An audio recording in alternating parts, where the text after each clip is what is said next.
guys, it's your girl Alicia, aka Geek XX Chic. We're back with another reaction to Motherland. We are now on to episode 4, which is called Hail Beltane. So last episode, this is the first time we heard that term Beltane be used, and it was in reference to what I'm assuming is kind of this celebration slash mating ritual that seems to go on between the witches and I guess male practitioners.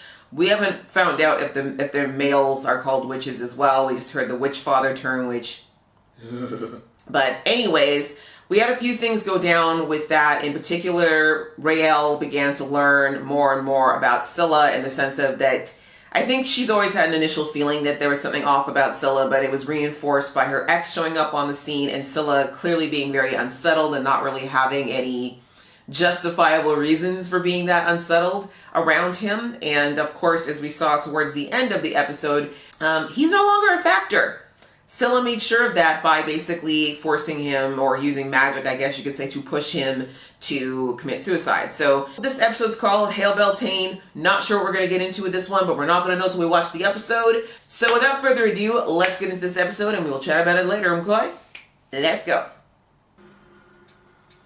You could have died. Yeah, that's what I said. I'm sorry. If there's anything you can't stop yourself for, that should be it. Saving lives. We are all incredibly proud of you. Aww. I don't think you wanted to die. Hold on to that, girl. Think about that real long and hard. If the general's information is correct, we can do a sweep of all the rooms while Beltane is going on. See if we find anything. Excellent. Find his door. Anacostia, there's no need to be the good girl when there's actually danger. We need to know. Yes. Just bring it back, girl. Just turn down the black girl excellence just a little bit. I heard she almost died while trying to save him because she ran outside a cannon like a reckless maniac. Raelle did not go outside a cannon. She's naturally gifted, so don't let me hear her name out of your dirty fetid mouths again.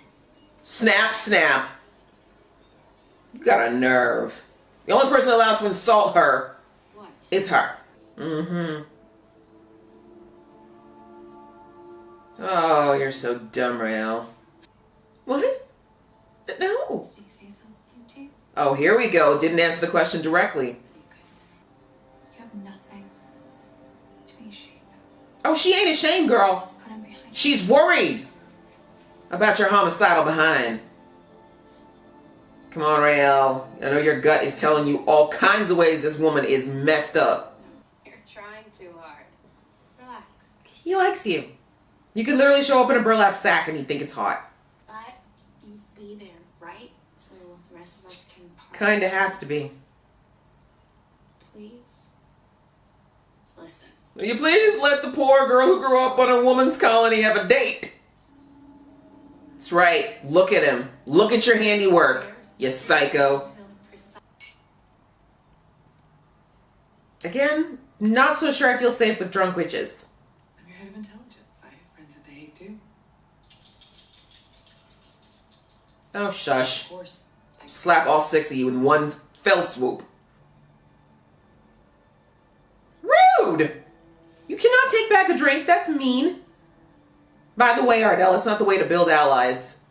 You know what? If I was draining the life force out of other people, I would not be taking my life so frivolously as to drink, okay? Nothing but water and, like, vitamins for life. She almost saved someone's life last night. I hope that improved your rankings because they're not where they should be. But I guess you're not completely to blame. Love you too, Mom. We're almost... Wow, a slap on the shoulder. That's what I get in this family? Woo, girl. She needs a hug and some love and some kindness. I'm just a grin like idiot. It's beautiful.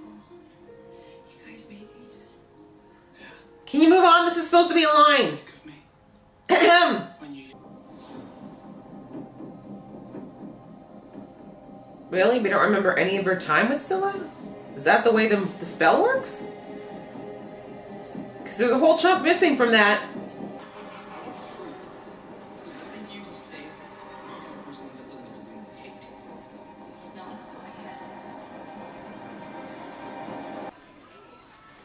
Excuse me. Are you jealous? You do know it's his job to romance like all the ladies on campus, right? Whatever. Do it for Tal. Here, aren't I? Okay, the right answer in that moment, Abigail, would have been, are you okay? You saw someone die and then you tried to help them and you probably are feeling side effects. Want to talk? But I wasn't meant to be. I promise. It'll work out the way it's supposed to. Truer words have never been spoken about life in general. Sometimes what you want is not right for you. I just can't wrap my mind around it. He was fine. You wasn't depressed. That's right. Been looking for Beltane all week. Mm-hmm. The guy I knew would never have killed himself. Because he didn't. But maybe you never really know other people. No, he did. What are you implying? That I did something to him? Is that the kind of person you think I am? Well, you said it, not me. Stop asking these questions. Please just don't go down this road. Really? Sorry. Girl, if you ask somebody about a dead person and their response is legitimately, stop asking questions. Red flag. It knows what you want.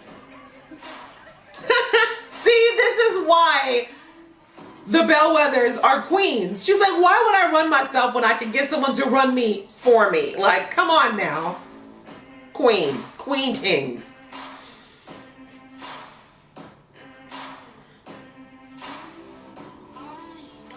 These dances are awful.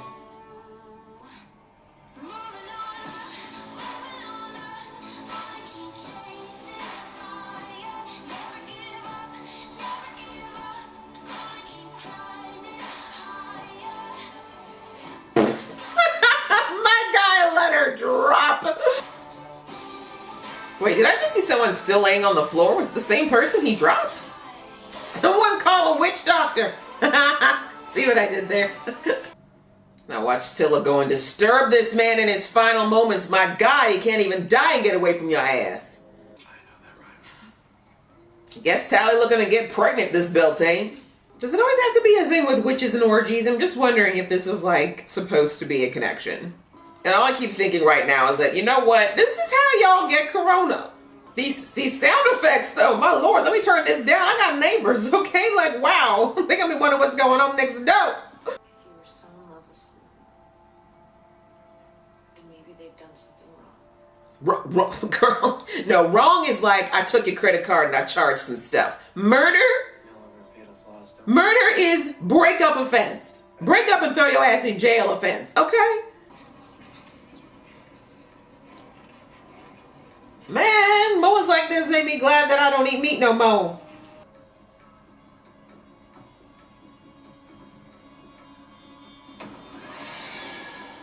Really? You couldn't have waited 2 more minutes? Okay. Oh, that bird probably doesn't want to live no more. So that bird was sent from Spree, huh? Fine. I'm not wearing pink. Whatever it is you hide Lennox wearing. We wear our uniforms. Wow, sounds festive. Don't.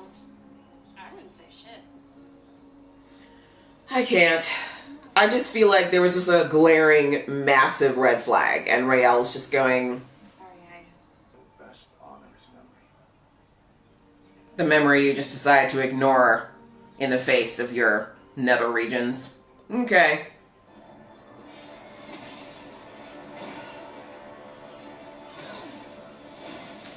Are these two ever gonna stop beefing?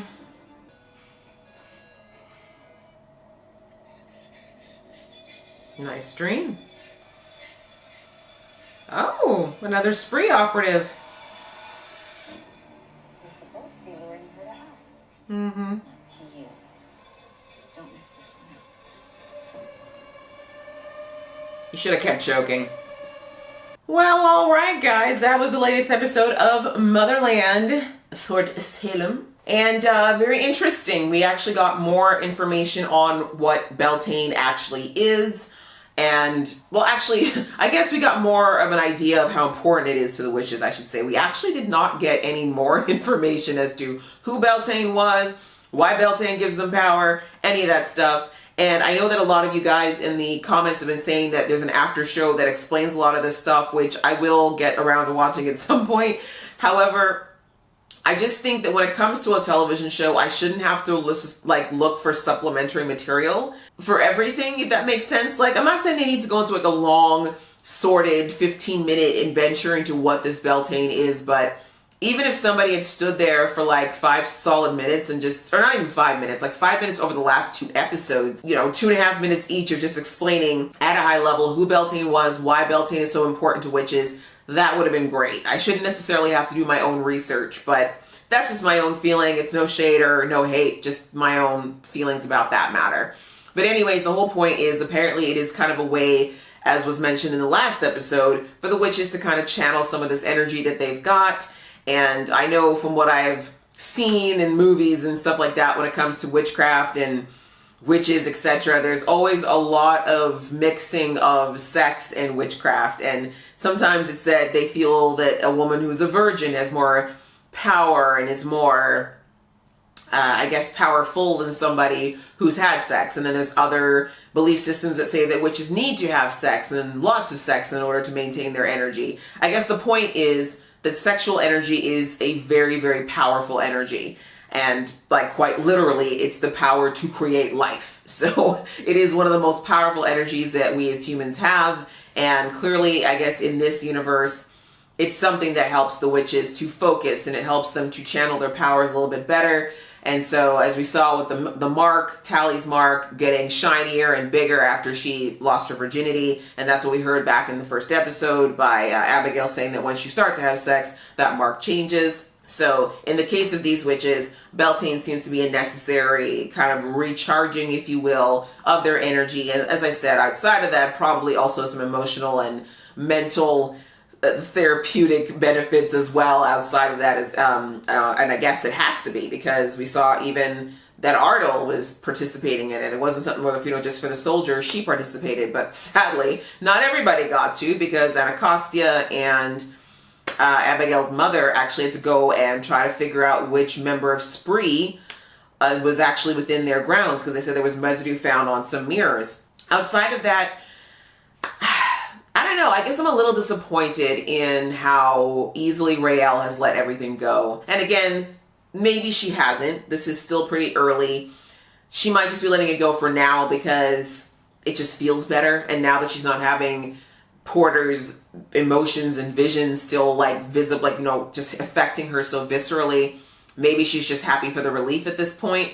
But also, as we saw when she was talking to that other boy, she's just so completely obsessed with Scylla right now that she just doesn't want to see it, right? This is a classic case of the rose-colored glasses. She doesn't want to see the truth. She doesn't want to see that Scylla could be this person that's dangerous, so she's choosing to ignore her gut feelings. But considering that Scylla has been pretty messy up until now, and I think this episode towards the end is trying to show that Scylla's feelings are not all Spree related. She clearly has some real feelings that are starting to mix with business. So to me, that means she's probably going to continue to get messier with this, as things get further and her feelings start to deepen. But I'm just hoping it's not going to become a situation where someone within Raelle's troop or, who's close to her ends up having to get hurt before she starts to recognize that Scylla is full of it. Because, I don't know, maybe it's just because I'm older. It is because I'm older. Let me put that. It's because I'm older now. There's so many things now that I see as big red flags. And the fact that Raelle, who I guess what makes it disappointing to me is the fact that she came onto the scene in episode 1 as someone who seemed very skeptical and very, just the kind of person who examines things and doesn't just take things at face value easily. And the fact that she's just kind of sweeping everything away where Scylla's concerned seems a little strange. But as they say, love makes you do silly things, and in Raelle's case, I think she's felt very lonely for a long time, and she feels this kinship with Scylla right now that I think she's more in love with that than she is actually with this idea of who she thinks Scylla is. So anyways, we'll have to see as the series goes on if she starts to be a little bit smarter about this. I'm hoping also if she doesn't see it, that maybe someone in her trio will start to see some things about Scylla, since they're not interested in her in any other way. They might be able to see a little bit more through the veneer that she's trying to pull easily over Raelle's eyes right now. But that's pretty much it. The rest of it was really just, focused on the Beltane celebrations. I don't know, felt a bit like a filler episode, but I guess the main reason that we needed to see it was, again, more of a world-building kind of episode, as well as understanding just how powerful Spree was in the sense of being able to even clean up Scylla's mess as far as how she killed Porter. But as we know, there is still a missing link, which is in Raelle, and we know for certain now that Spree is after Raelle. I don't think they even care about Scylla, to be perfectly honest. They were about ready to choke her out right there. So very interesting that they're so fixed on getting Raelle. So now the big question is why and who sent them. And it also gives me the big question, like I said, I think back in episode 1 or 2, that I'm not sure that Raelle's mom is actually dead. And now I'm starting to wonder if potentially she might be part of Spree. Because we saw in the earlier letters that her mom was not at all happy with the army and the mandatory conscription and having to be separated from her family, etc. So thanks so much for watching along with me, guys. If you have any comments or anything like that, please leave them below. You know I love reading them, just of course, no spoilers. So if you like this video, guys, go ahead and click that like button. If you want to see more content like this, please hit that subscribe button. We'd love to have you here. You definitely belong here. Until next time, see ya.